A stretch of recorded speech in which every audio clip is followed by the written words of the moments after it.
She didn't flinch. She didn't rev her engine.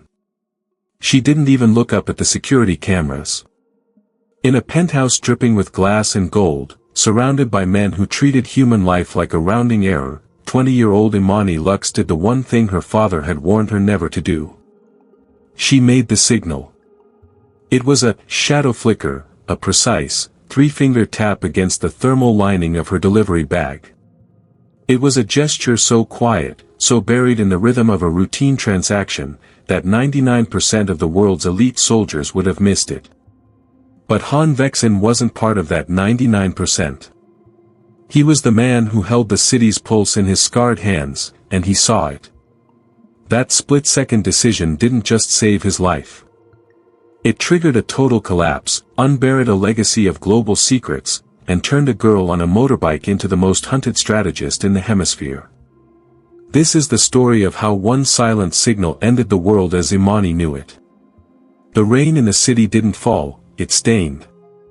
It was 11:02 p.m., and the neon lights of the Neo-Seoul district bled into the wet asphalt like spilled ink. Imani Lux tightened the strap of her helmet, her natural hair pulled back tight, her mind calculating the fastest route to the next drop-off. She wasn't looking for a war. She was looking for the 300 credits she needed to cover her brother's dialysis. She was 20, with skin the color of rich earth and eyes that saw the world in grids and exit points, a gift from a janitor father who had died with too many secrets. The elevator to the Vexin penthouse was a cage of brushed steel. When the doors slid open, the air didn't just feel colder, it felt heavy. Han Vexin. In this city, his name was a ghost story told to keep rivals awake at night. He sat at a low, obsidian table, his undercut hair sharp against the glow of the city skyline behind him. Tattoos climbed his neck like vines, disappearing into the collar of a structured coat that cost more than Imani's entire neighborhood. He didn't just sit, he presided, his sharp facial features locked in a mask of contemplative iron. Behind him stood his enforcers, silent, armed, and restless. The penthouse was a vacuum of sound. Imani stepped forward, the thermal bag in her hand, her posture leaning slightly forward, not in submission, but in observation. Her heart was a steady drum, not from fear, but from the sudden, sharp realization of the red laser dot dancing across the back of Han Vexin's skull. "The delivery is here," Han said. His voice was a low, melodic rasp that seemed to vibrate in the floorboards. "Don't reach for the bag," Imani thought, her gaze locking onto his. "Look at my hand. Just look at my hand." She placed the bag on the obsidian table.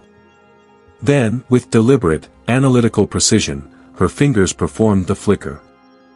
The roar of the explosion was still ringing in Imani's ears as the black armored SUV tore through the rain-slicked streets of the Neo-Seoul district.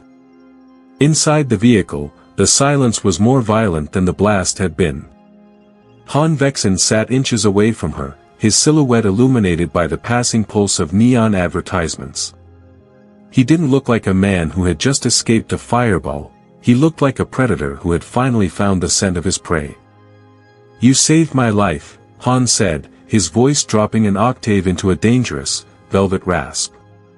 "But in my world, there are no coincidences. There are only calculated risks and failed assassinations." Imani didn't look away.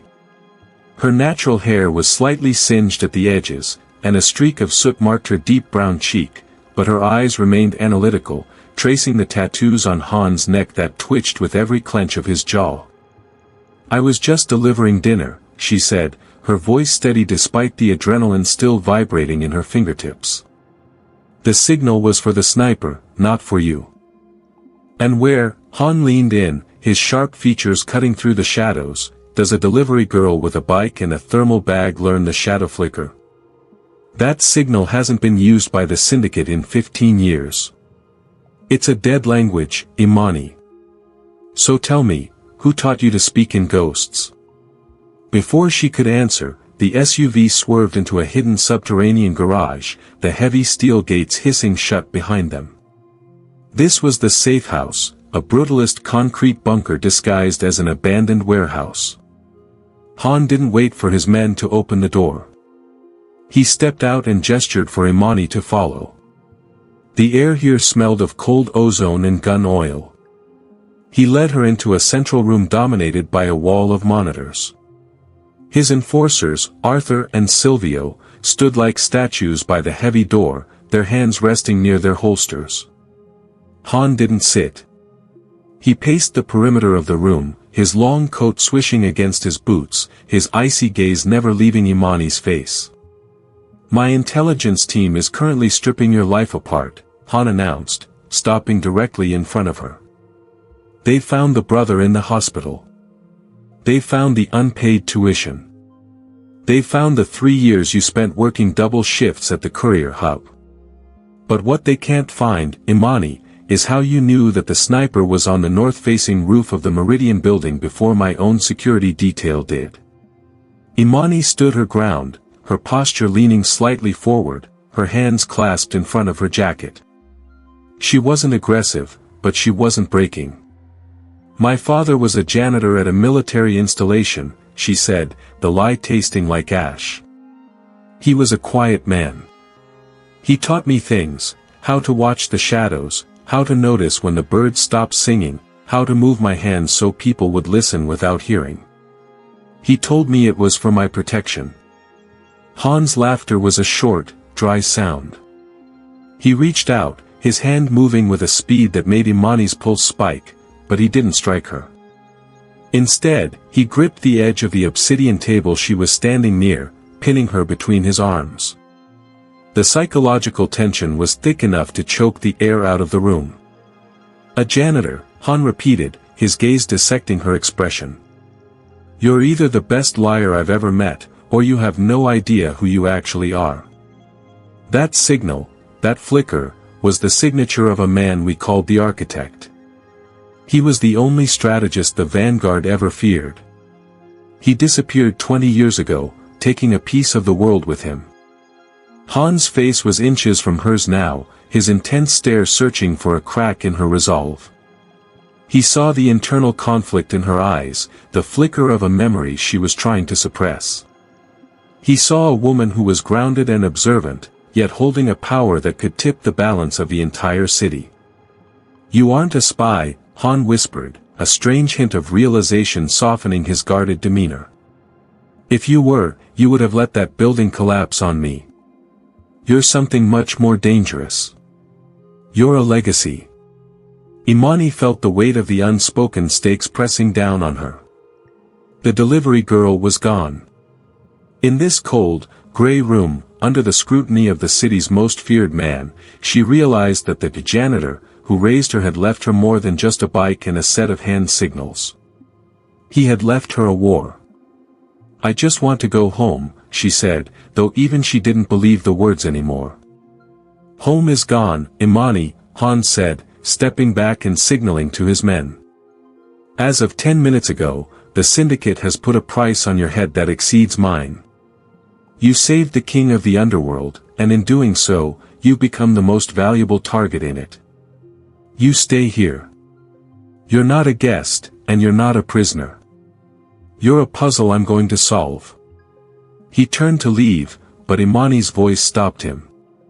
"The sniper is still out there, Han. And he isn't going to stop because you have a safe house."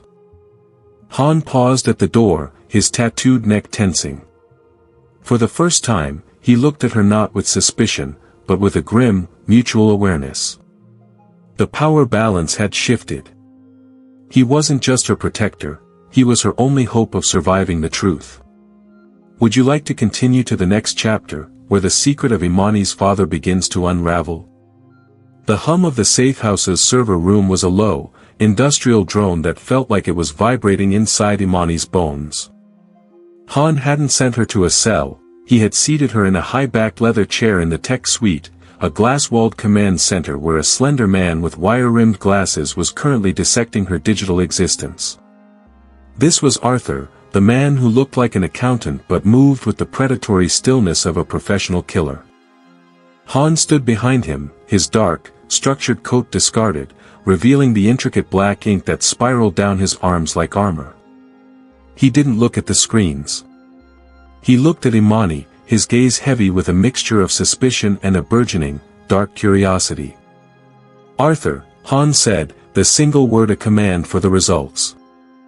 "I've run her biometrics through every civilian database from here to Singapore," Arthur began, his fingers dancing across a holographic interface. "Imani Lux. Born in the South Sector. No criminal record. High marks in mathematics and structural engineering before she dropped out to fund her brother's medical care. On paper, she's a ghost, a girl who does everything right and stays invisible." Imani kept her expression locked, a mask of calm she had practiced since she was 5 years old.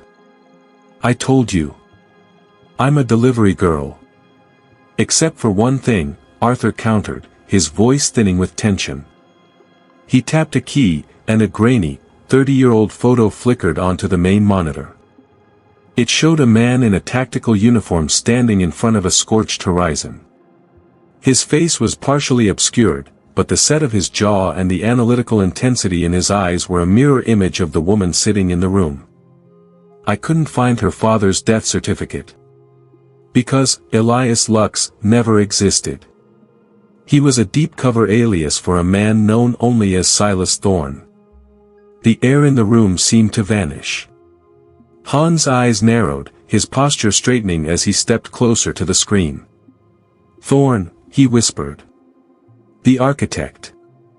The lead strategist for the Vanguard," Arthur confirmed. "He didn't just plan missions, he designed the very systems the world syndicates use to stay hidden. He was the man who taught the elite how to disappear, how to signal in silence, and how to turn a simple delivery route into a tactical extraction. He defected 20 years ago with a rumored encrypted drive, the kill switch, and the Vanguard has been burning down cities trying to find him ever since." Han turned slowly toward Imani. The psychological weight of his presence was stifling. "A military janitor?" he asked, his voice dripping with a dry, dangerous irony. "You weren't just raised by a father, Imani. You were trained by a legend. Every hand gesture, every route you take on that bike, every time you've observed the shadows, you were being groomed to inherit a throne of secrets." Imani felt the foundation of her life cracking. She remembered the late-night games her father played, matching complex patterns on a screen, learning to navigate the city without using main roads, and the silent hand signals they used when the janitor thought someone was following them home. She had thought it was just his eccentricity, a byproduct of a paranoid life in the slums. "He just wanted me to be safe," Imani said, her voice small but firm. "He wanted you to be a weapon," Han corrected, leaning down so his face was level with hers. "And now the people he betrayed know you have his blood. They didn't blow up my penthouse just to kill me, Imani. They did it because they saw you enter. They saw the shadow flicker. They know the architect's daughter is active." Arthur cleared his throat, his face pale in the glow of the monitors. "Boss, there's more. Thorne's signature encryption just pinged on a dormant server in the Gyeonggi Mountains. It's a proximity trigger. It only activates if someone with Thorne's specific biometric sequence, a direct blood relative, is within the city limits and signals for help." Han's hand tightened on the back of Imani's chair. The stakes had shifted from a local gang war to a global hunt. If the Vanguard realized Imani was the key to the kill switch, they wouldn't just kill her, they would dismantle the city to get to her. "You're not just a witness anymore," Han said, his voice a low rumble of possessive protection. "You are the most dangerous piece on the board. And as of this second, you belong to the House of Vexin. Not as a delivery girl, and not as a prisoner." He reached out, his thumb tracing the line of her jaw, a gesture that was both a threat and a promise of sanctuary. Imani didn't flinch. She looked into his piercing eyes, the fear of the unknown being replaced by the cold, analytical resolve her father had spent 20 years forging in her.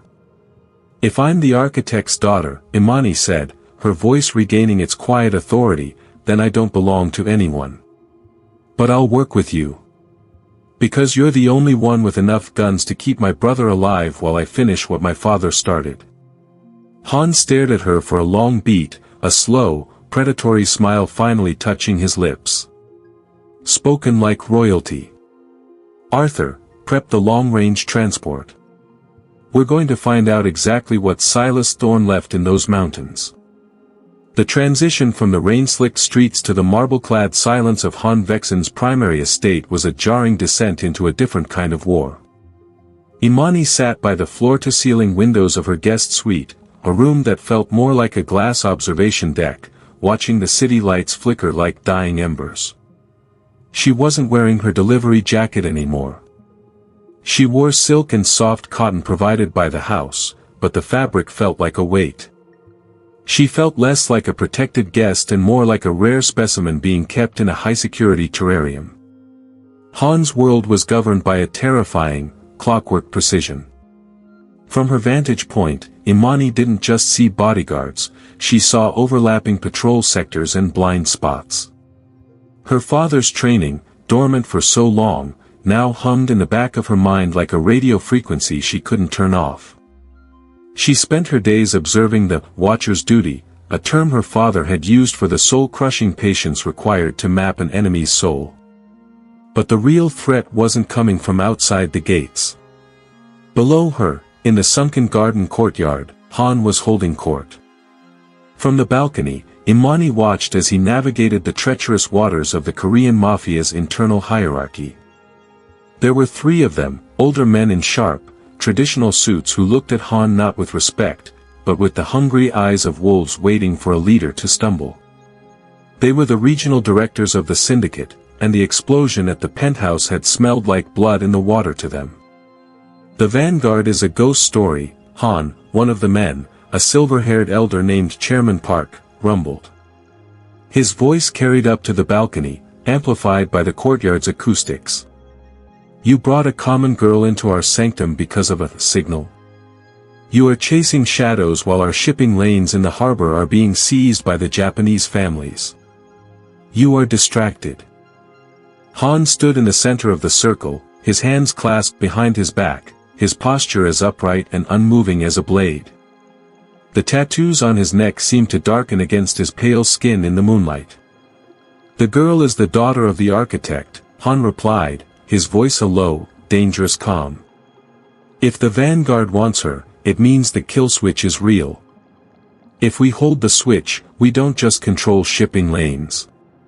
We control the world." Or, a younger, more aggressive lieutenant snapped, "She is a plant. A clever distraction to keep your eyes off the betrayal growing in your own ranks." Imani leaned closer to the glass, her eyes locked on the younger man. She noticed the way his hand hovered near his phone, the way he kept glancing at the North Gate security post.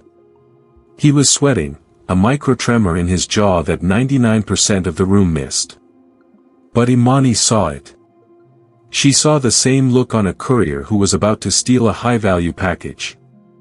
The power balance was shifting. Han was fighting a war on 2 fronts, a global mercenary group hunting his guest, and his own brothers looking for an excuse to put a bullet in his head. Later that night, the door to her suite slid open without a knock. Han walked in, looking exhausted, the top buttons of his shirt undone. He didn't speak at first. He walked to the window and looked out at the city he supposedly ruled. "You were watching," he said, not a question but a statement. "Chairman Park is old and cautious," Imani said, her voice quiet but analytical. "He's not your problem. But the one to his left, the one with the gold watch, he's already sold you. He's looking at the exit, not the conversation." Han turned, his icy blue eyes narrowing as he studied her. The psychological tension between them was electric, a mutual awareness of the stakes. "His name is Jiro.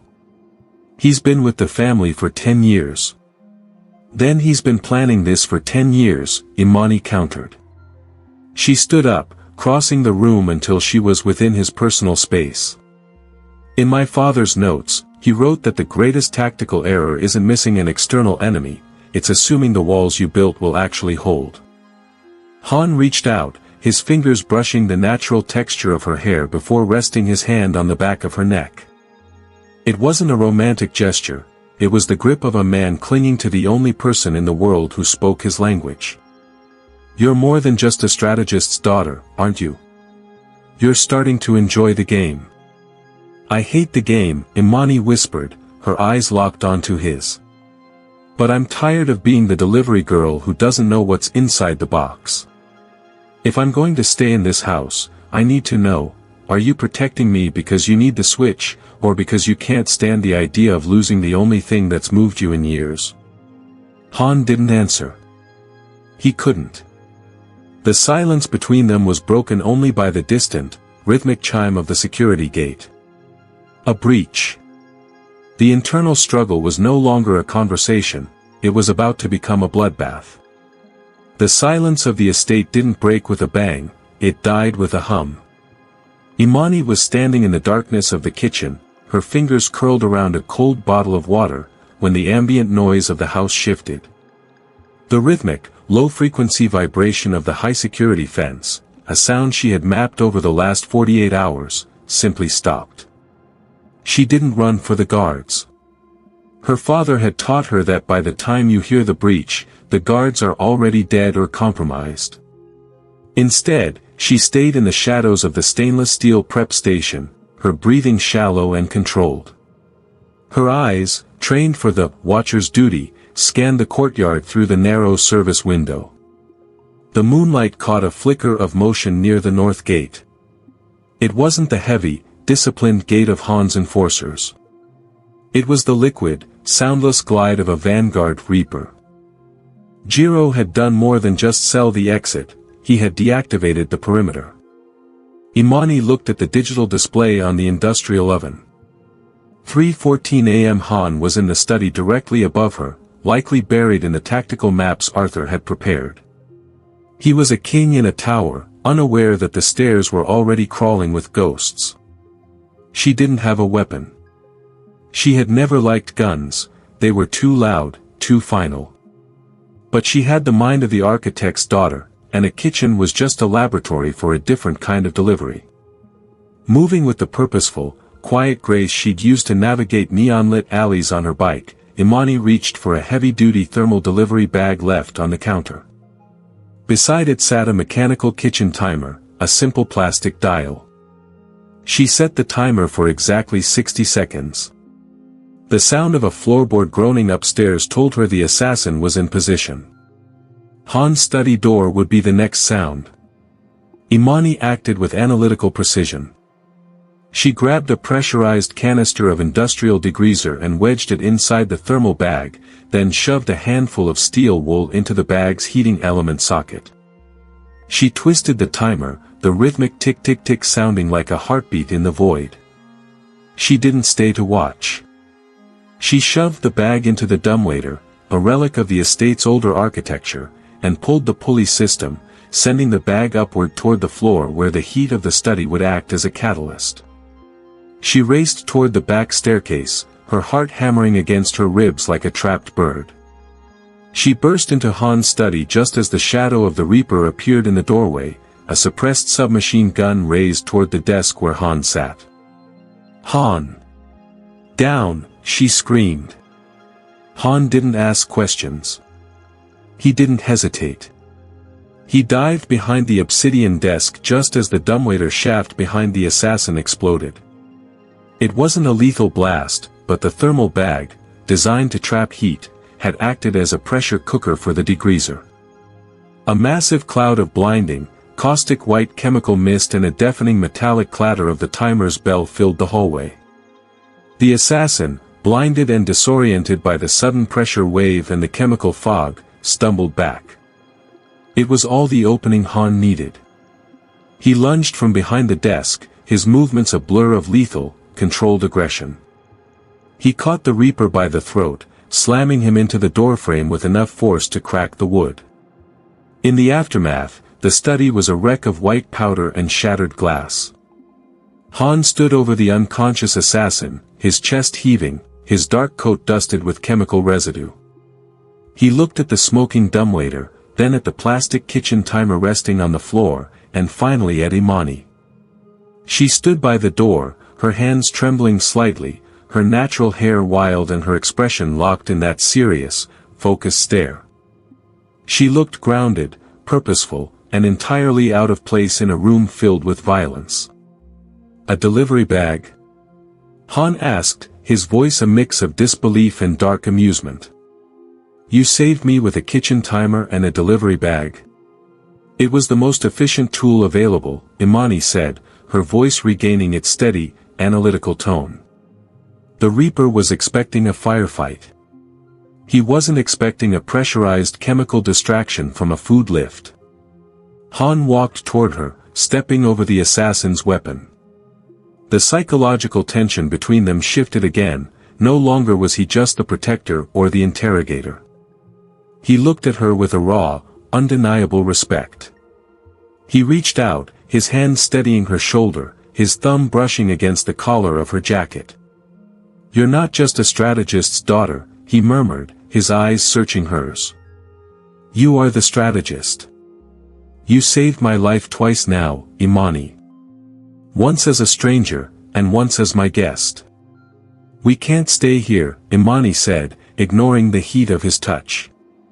"If they got through Jiro, they have the codes. The safe house is compromised. My father had a protocol for this. A hard reset location." Han nodded, his gaze hardening. The time for internal politics was over. The mountains in South Korea. The temple. "Yes," Imani said, her eyes locking onto his. "But we leave now. Before the rest of the syndicate realizes their Reaper failed." As they moved toward the secret garage, Han didn't lead. For the first time, he followed the girl who saw the world in grids, the delivery rider who had finally decided to deliver the truth. The private jet touched down on a hidden airstrip north of Seoul under the cover of a freezing pre-dawn mist. The transition from the urban sprawl of the city to the jagged, pine-covered peaks of the Gyeonggi Mountains was a journey into a world where time seemed to have stalled. Imani sat in the back of a rugged off-road vehicle, her eyes fixed on the winding mountain pass. She didn't look like a girl in exile, she looked like a soldier returning to a base she had forgotten she owned. Han sat beside her, his silence heavy and contemplative. The tattoos on his neck were partially hidden by the high collar of a tactical fleece, and for the first time since the explosion, he looked vulnerable, not from weakness, but from the sheer exhaustion of maintaining a kingdom that was rotting from within. They were ghosts now, cut off from the syndicate's grid, moving toward the only coordinates that hadn't been compromised. The temple appeared through the fog like a jagged tooth of stone and dark wood. It was the temple of the Iron Cedar, a place that didn't appear on any tourist map. It was ancient, perched precariously on a cliffside, accessible only by a single, narrow stone stair. This was where Silas Thorne, the architect, had spent 3 years in his youth, learning that the most effective weapon wasn't a blade, but the patience to wait for the perfect moment to strike. As they climbed the final steps, the air grew thin and biting. Han's enforcers, Arthur and Silvio, lagged behind, their eyes scanning the tree-line for any sign of a vanguard pursuit. But Imani didn't look back. She pushed open the heavy cedar doors, the wood groaning in a low, melodic bass that resonated in her chest. The interior was a sanctuary of shadows and incense. A single monk, his face a map of 1,000 wrinkles, stood in the central courtyard. He didn't bow, he simply looked at Imani's face, then at her hands, and stepped aside. "My father said this was a place for janitors," Imani whispered, her voice echoing in the hallowed space. "He said that because a janitor sees the filth before anyone else," Han replied, stepping up beside her. He looked around the courtyard, his analytical mind already mapping the defensive perimeters. "He brought you here for the same reason I did. Because the world is too loud. You can't hear the truth when the city is screaming. For the next few days, the pace of the story slowed into a rhythmic, psychological grind. Han and Imani lived in the Spartan quarters of the temple, eating simple grains and drinking bitter tea. There were no monitors here, no neon lights, and no digital footprints. The tension between them changed. It was no longer about the threat of a sniper, but the unspoken stakes of their connection. They spent hours in the library, a room filled with hand-copied scrolls and dusty ledgers. Han watched her as she moved through the space with that deliberate, purposeful grace. He saw the way she studied the architecture of the temple, her fingers tracing the hidden grooves in the pillars. She wasn't just looking at the wood, she was looking for the legacy her father had left behind. "You're looking for the switch," Han said one evening, his voice a low rumble in the candlelight. "I'm looking for a reason," Imani countered, turning to face him. Her deep brown skin was warm in the firelight, her expression focused and serious. "Why did he leave? Why did he keep me in the dark for 20 years? He lived like a pauper in a studio apartment while he had the keys to the world in his head." Han walked toward her, the space between them shrinking until the mutual awareness was almost suffocating. "Maybe he knew that the keys are also a cage, Imani. Look at me. I have everything, and I'm hiding in a mountain temple with a girl who saved me with a kitchen timer. Your father didn't want you to be a queen. He wanted you to be free." "You don't believe that," Imani said, her eyes locked onto his. "You're a man who occupies space. You don't understand freedom, you only understand territory." Han reached out, his hand hovering near her face before he tucked a stray coil of her hair behind her ear. The gesture was uncharacteristically gentle, a hint of the man underneath the tattoos and the iron mask. "Maybe I'm tired of the territory," he whispered. The moment was shattered by a low, rhythmic chime from Arthur's handheld scanner in the courtyard. The exile was over. The Vanguard's signature high-altitude drones had picked up a thermal bloom from the temple's hearth. Imani didn't panic. She looked at the pillar she had been studying, a pillar with 3 small indentations, perfectly spaced for the shadow flicker signal.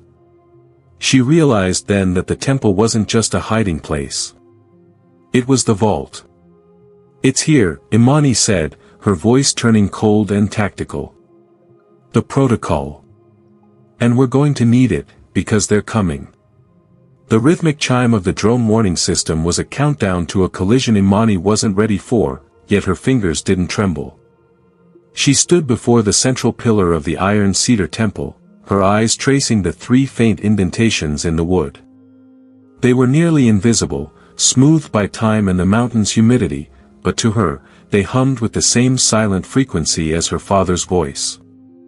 "Arthur, how much time?" Han's voice cut through the dimness, sharp and command-focused.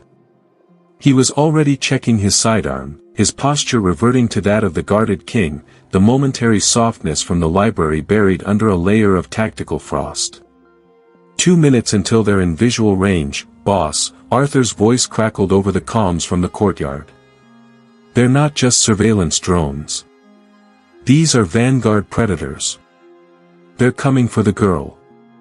They're coming for the legacy," Imani corrected. She stepped closer to the pillar. She didn't use force, she used the shadow flicker. Her fingers performed a deliberate, rhythmic sequence against the wood, a tap, a drag, and a double press. For a heartbeat, nothing happened. Then, the floor beneath the pillar gave a heavy, mechanical sigh. A section of the stone floor retracted, revealing not a chest of gold or a stack of papers, but a sleek, matte black console rising from the mountain's bedrock. It was a high-density server unit, powered by a geothermal tap, its cooling fans whispering like the breath of a ghost. Imani knelt before it. As her hand touched the biometric scanner, a holographic interface bloomed in the darkness, bathing her deep brown skin in a cold, electric blue light. Lines of code cascaded like digital rain, complex, elegant, and terrifying. "My God," Han murmured, stepping up behind her. He looked at the data streams with the eyes of a man seeing the blueprint of his own cage. It's not just a ledger. It's a backdoor. It's the kill switch protocol, Imani said, her voice analytical, her mind moving at the speed of the scrolling data. My father didn't just build the syndicate's security infrastructure. He built a master key. If I execute this, every encrypted server, every private satellite, and every biometric lock owned by the Vanguard and the 6 families, they all go dark. It doesn't just reveal their secrets, it paralyzes their world. She paused, her finger hovering over the final execution command. The psychological weight of the moment was immense. To press this button was to erase the delivery girl forever. It was to become the architect, the person who could bring a global empire to its knees with a single keystroke. If you do this, there's no going back, Imani, Han said, his hand resting on her shoulder. The tension between them was no longer about power, it was about the burden of choice. The world will be a different place in 60 seconds. You won't be able to hide in the shadows anymore. I've spent my whole life in the shadows, Imani replied, her eyes locked on the screen. I was delivery girl 402. I was the girl with the messy bun and the late rent. But my father didn't train me to be a victim. He trained me to be the one who decides when the lights go out. A sudden thud echoed from the temple's exterior, the first of the Vanguard's breach charges hitting the gates. The dust of ancient cedar fell from the rafters like snow. Imani, now. Han barked, drawing his weapon and turning toward the entrance. She didn't blink. She executed the first phase of the protocol. The server gave a low-frequency hum that seemed to vibrate the very mountain. On the screen, a map of the world lit up, thousands of nodes turning from red to white as the architect's legacy began to infiltrate the global grid. It's uploading, she said, her voice a chilling, controlled calm. But it needs a physical uplink at the source to complete the final shutdown. I've initiated the virus, but the kill switch itself is a physical drive. It's right here. A small, heavy cylinder ejected from the console. Imani grabbed it, sliding it into the pocket of her tactical jacket. She looked at Han, her expression one of quiet, assertive power. We have the virus, she said. But they have the perimeter.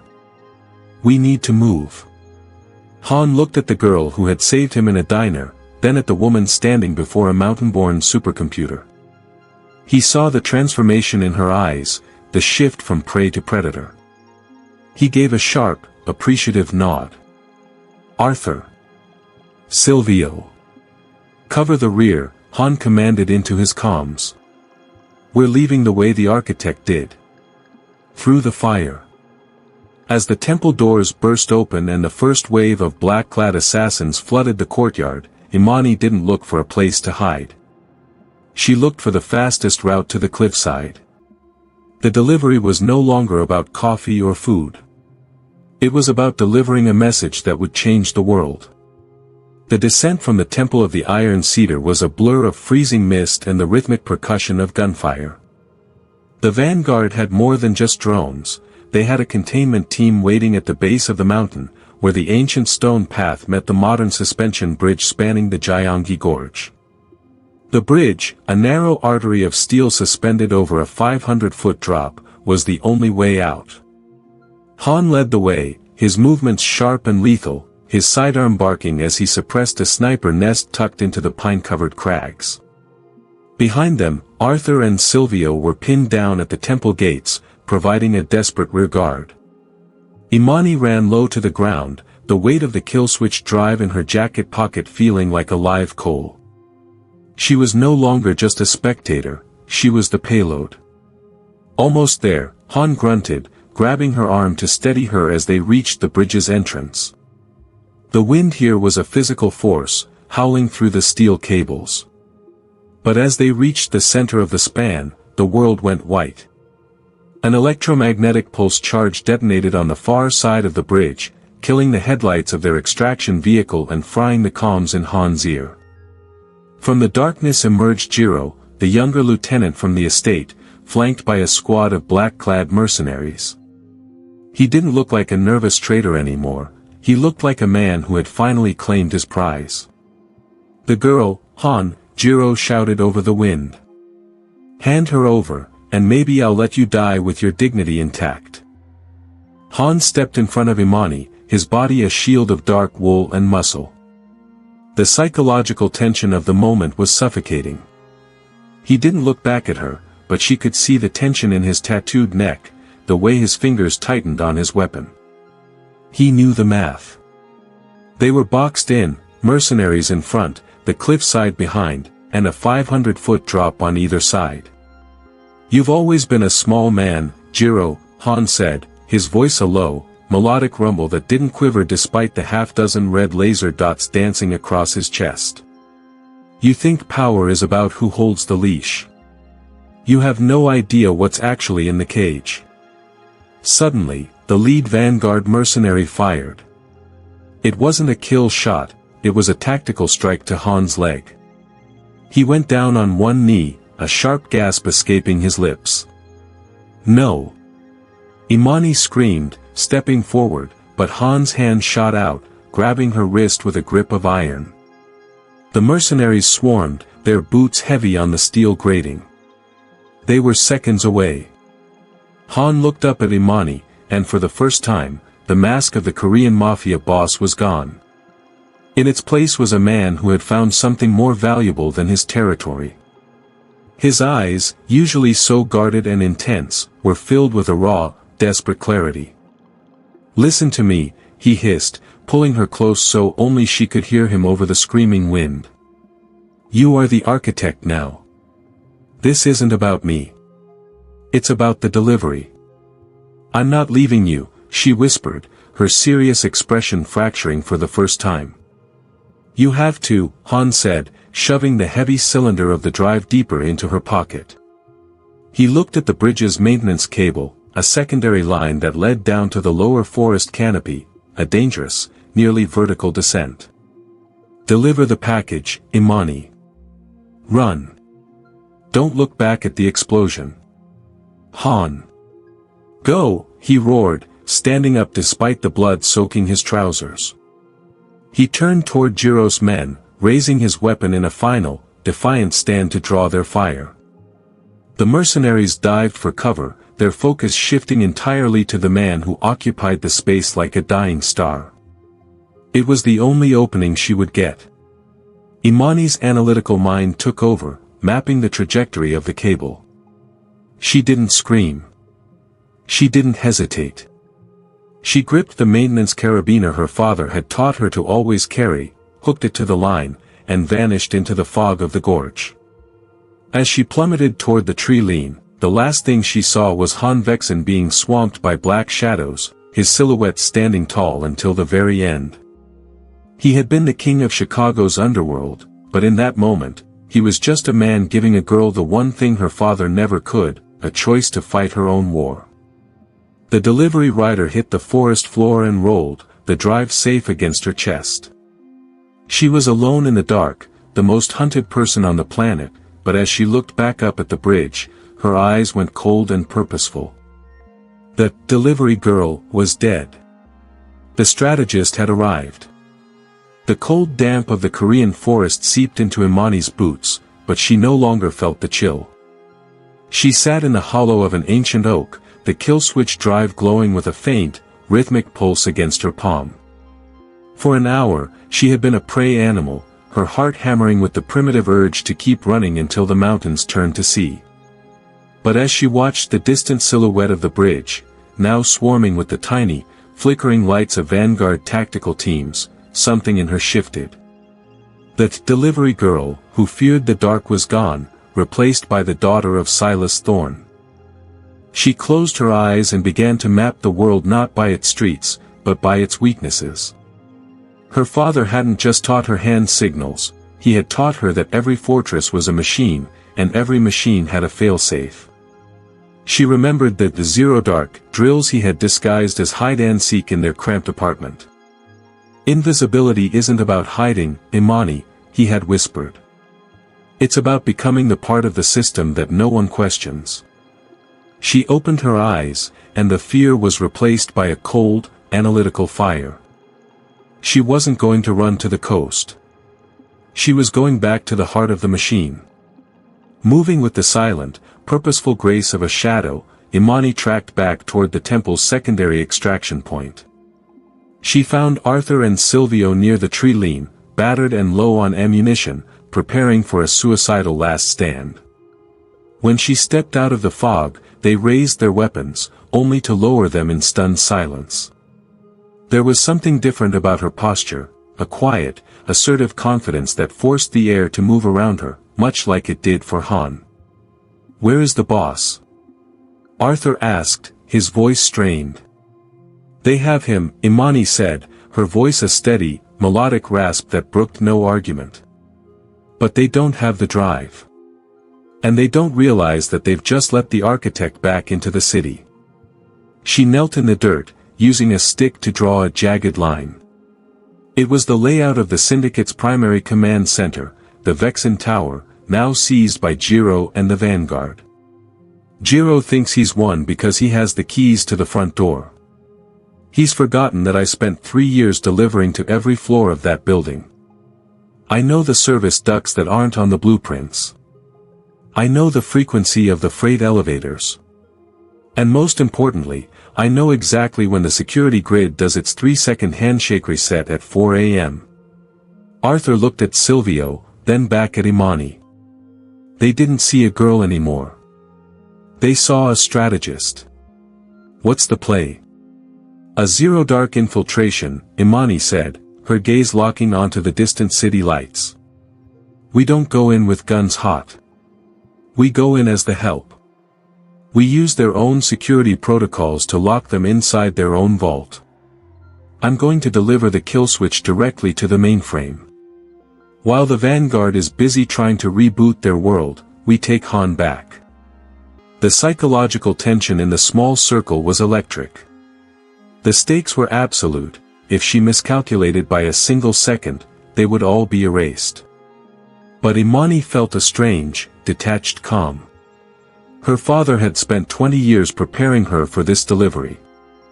She wasn't just carrying a drive, she was carrying the end of an era.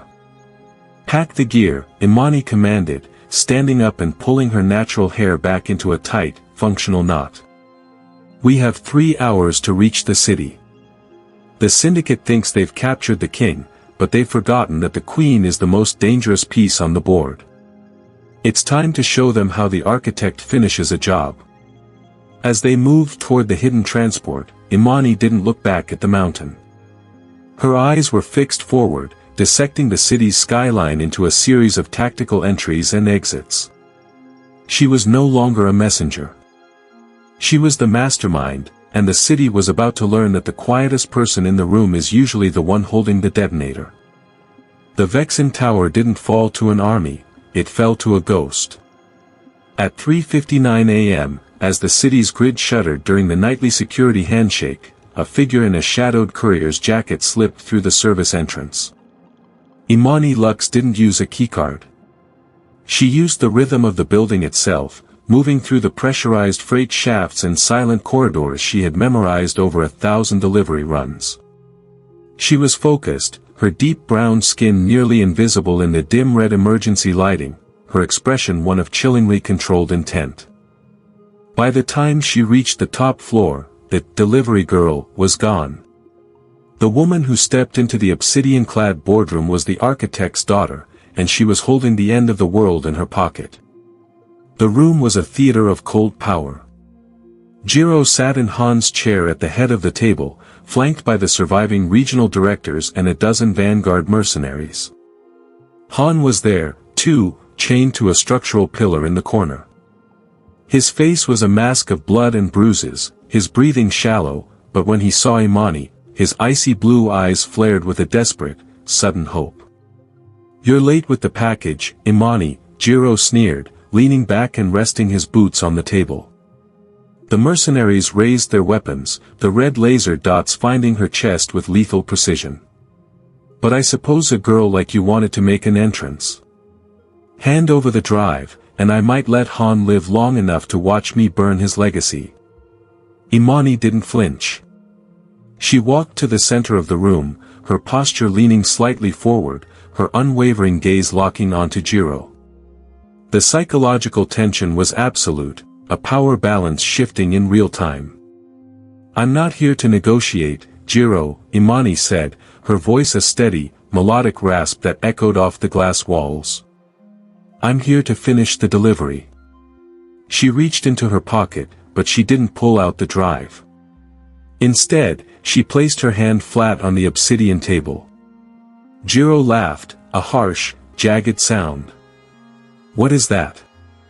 Another kitchen timer? You're out of tricks, delivery girl." "I'm not a delivery girl," Imani said softly. "I'm the kill switch." With deliberate, analytical precision, she performed the final signal. It wasn't the shadow flicker this time. It was a complex, five-finger sequence, the terminal tap, the exact code Silas Thorne had hidden in her muscle memory since she was a child. In an instant, the tower groaned. The lights didn't just flicker, they died. Throughout the building, the biometric locks on every weapon and the firing pins of every Vanguard rifle, all linked to the central security grid, locked into a permanent, safe state. The mercenaries pulled their triggers, but the only sound was the hollow click of dead technology. In the sudden, suffocating silence, the boardroom doors burst open. Arthur and Silvio flooded the room, their weapons live and loud, while the Vanguard's high-tech gear remained useless scrap metal. Imani didn't look at the chaos. She walked straight to Han. Using the manual override key she'd extracted from the mainframe, she released his shackles. Han collapsed forward, catching himself on her shoulders. For a moment, the mutual awareness between them was raw and unspoken, the king and the strategist, bound by blood and silicon. "You did it," Han whispered, his voice broken but awed. "The delivery is complete," she replied, helping him to his feet. She turned back to the table. Jiro was pinned against the glass by Silvio, his face pale with the realization that he had lost everything to a woman he'd called a distraction. The regional directors sat in stunned silence, looking at Imani as if she were a ghost made flesh. They weren't looking at a waitress or a courier. They were looking at the new sovereign of the city's secrets. Imani didn't take a seat on the sidelines. She walked to the head of the table, pulled out the heavy leather chair next to Han's, and sat down. She placed the kill switch drive on the obsidian surface, a silent threat that she could turn the lights off again, permanently, whenever she chose. "The syndicate is under new management," Imani announced, her voice steely and purposeful. "Han Vexin keeps the territory. But I keep the grid. If any of you breathe a word of betrayal, I don't just kill you. I erase your existence from every server on the planet. Do we have an understanding?" The directors looked at the drive, then at Han, and finally at the young woman with the focused, serious expression and the natural hair pulled back in a warrior's knot. They nodded slowly, one by one. Han managed a weak, pained smile as he leaned his forehead against hers. "You're terrifying, Imani Lux." "I'm a Lux," she corrected gently, a spark of wit returning to her eyes. "And you still owe me a tip for the delivery." As the sun began to rise over the neon-lit horizon, the architect's daughter and the Mafia boss looked out over their city. The war had changed everything, but as the elevator doors closed on the old world, Imani knew one thing for certain: she would never be invisible again. If you were in Imani's shoes, would you have made the signal or stayed invisible? Let me know in the comments. And don't forget to hit that subscribe button to catch the next chapter of Imani and Han's war against the Vanguard.